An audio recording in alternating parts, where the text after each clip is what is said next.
ಕರ್ನಾಟಕ ಬಂದು ಎಂಇಎಸ್ ಪುಂಡಾಟ ಖಂಡಿಸಿ ಕನ್ನಡಿಗರು ಕಿಚ್ಚು. ಬೆಂಗಳೂರು ಸೇರಿ ಹಲವು ಜಿಲ್ಲೆಗಳಲ್ಲಿ ಬನ್ನ ಬಿಸಿ ತಡ್ತಾ ಇದೆ.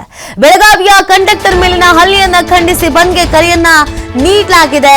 ಪುಂಡರ ಉಳಿದ ಸಿಡಿದ ಈ ಕನ್ನಡ ಹೋರಾಟಗಾರರ ಪ್ರತಿಭಟನೆ, ಕನ್ನಡಿಗರ ರೋಷಾಗ್ನಿ. ನೋಡಿ, ಇವತ್ತು ಪ್ರತಿಭಟನೆಯನ್ನ ನಡೆಸಲಾಗ್ತಾ ಇದೆ. ಕರ್ನಾಟಕ ಬಂದ್ಗೆ ಕರೆಯನ್ನ ನೀಡಲಾಗಿದೆ. ರಾಜ್ಯದ ವಿವಿಧ ಜಿಲ್ಲೆಗಳಲ್ಲಿ ಹೋರಾಟವನ್ನ ಮಾಡಲಾಗ್ತಾ ಇದೆ.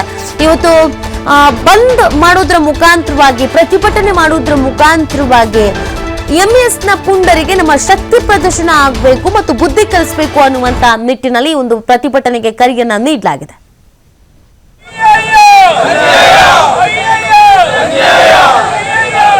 ಹಲೋ, ಬಂದೆ ಸರ್ ಅಂತ ನೋಟಿಸ್ ಕೊಟ್ಟವ್ರೆ. ಒಂದೊಂದು ಸಂಘಟನೆಯಿಂದ ಒಬ್ಬೊಬ್ಬರೇ ಬೇರೆ ಬೇರೆ ಸ್ಥಳಗಳಲ್ಲಿ ಹೋಗ್ಬಿಟ್ಟು ಈ ಹೂ ಕೊಡೋ ಮುಖೇನವಾಗಿ ನಿಮಗೆ ಆತಂಕ ಬೇಡ, ದಿನನಿತ್ಯ ಯಾವ ರೀತಿ ನಿಮ್ಮ ಜೀವನ ಇತ್ತು ಅದೇ ರೀತಿಯಲ್ಲಿ ನಿಮ್ಮ ಜೀವನವನ್ನು ನಡೆಸ್ಕೊಂಡು ಹೋಗಿ ಅನ್ನೋ ನಿಟ್ಟಲ್ಲಿ ಒಂದು ಸಂದೇಶವನ್ನ ಕೊಡಬೇಕು. ಪ್ರತಿಷ್ಠೆಗಾಗಿ ಬಂದು ಬೇಡವೇ ಬೇಡ. ನಾವು ಸಹ ಕರ್ನಾಟಕ ಬಂದು ಕರೆ ಕೊಟ್ಟಿದ್ದು ಡಾಕ್ಟರ್ ಸರೋಜಿನಿ ಮಹಿಷಿ ವರದಿ ಜಾರಿಗೆ ಬರಲಿ ಅಂದ್ಬಿಟ್ಟು 100 ದಿನಗಳ ಕಾಲ ನಿರಂತರವಾಗಿ ಹೋರಾಟ ಮಾಡಿ ಕರೆ ಕೊಟ್ಟಿದ್ದು. ಅದು ಅರ್ಥಪೂರ್ಣವಾಗಿತ್ತು. ಇದು ಹೋರಾಟದ ಕಡೆಯ ಅಸ್ತ್ರ ಬಂದಾಗಬೇಕೆ ವಿನ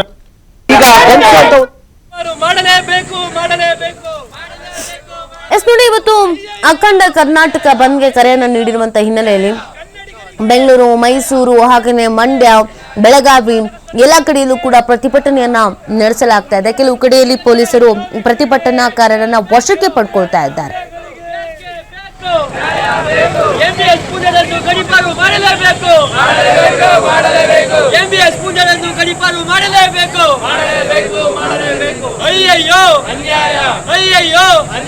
ಕನ್ನಡಿಗರಿಗೆ